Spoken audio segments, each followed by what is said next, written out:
Hello, Ram Ram. मैं हूँ मालती, दिल्ली से, और एक शंकर जी का बहुत पुराना भजन सुना रही हूँ। सुनिए आप लोग। अपने पुराने गाने ख़त्म होते जा रहे हैं, इसीलिए मैं कोशिश करती हूँ कि पुराना गाना याद आए तो मैं गा दूँ। पुरानी पाता चढ़ी सुतेली गौरा दे, सपना सुनेली अजगुत, सपना सुनेली अजगुत।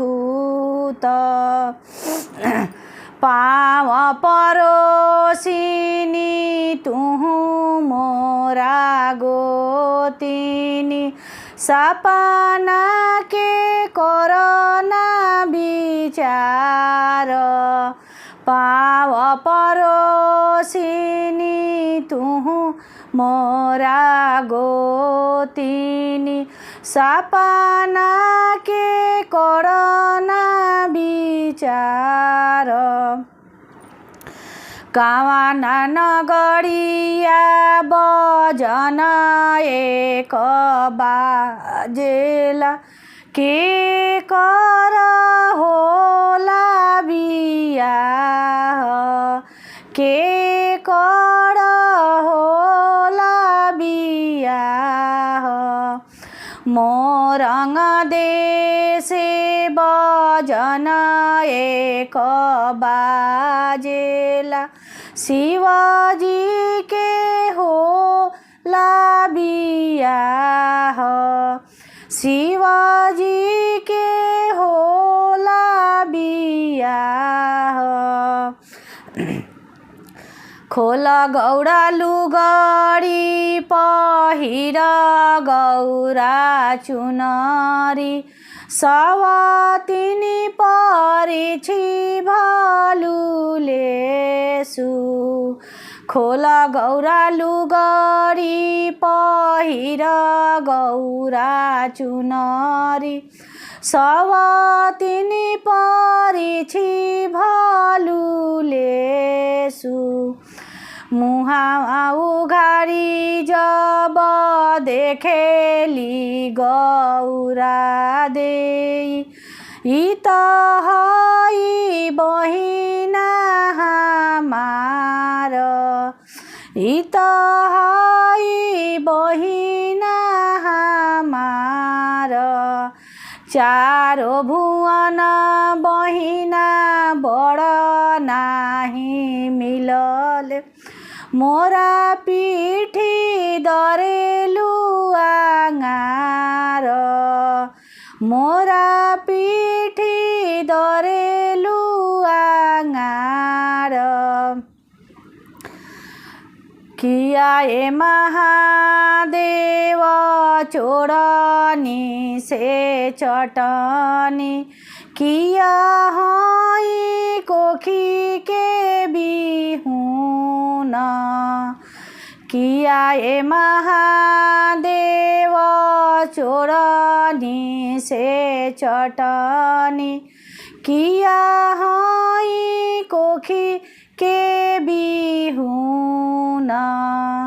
किया ए महादेव सेवा से चुकनी, काहे कइनी दोसरे बियाह, काहे कइनी दोसरे बियाह। नाही ए गौरा देई चोरनी से चटनी, नाही हाउ कोखी के बिहुन। नाही ए गौरा देई सेवा से चुकलु, भाभी कइली दोसरे बियाह, भाभी कइली दोसरे बियाह। गोबर कछि होयाङ्गन लिपिह, कडिहर सोया जेवानार, कडिहर सोया जेवानार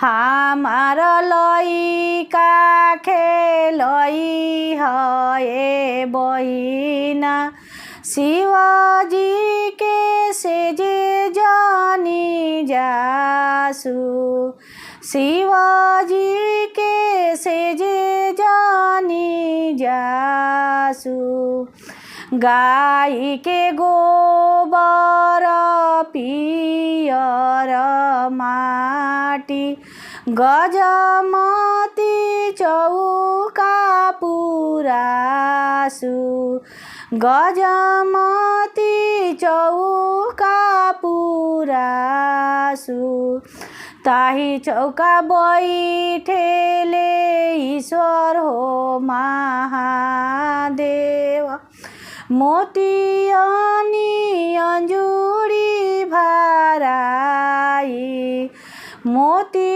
अनि अंजुरी भराई काला साके ओते ओते बोलेली गौरा दे सुनी सामी बचन हमार तू सुनी सामी बचन हमार तनी ओसा शिवजी हो भेसिया बदलती नैहर के लोग पतियासु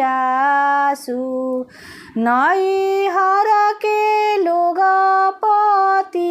पतियासु तनी एतना बचन जब सुनेले महादेव पलटी के कसेले जवाब पलटी के कसेले जवाब तनी ओसाए गौरा घुघावा उठई तू देखती सेंदुरावा के जोत देखती न सेंदुरावा के जोत देखती सेंदुरावा के जोत।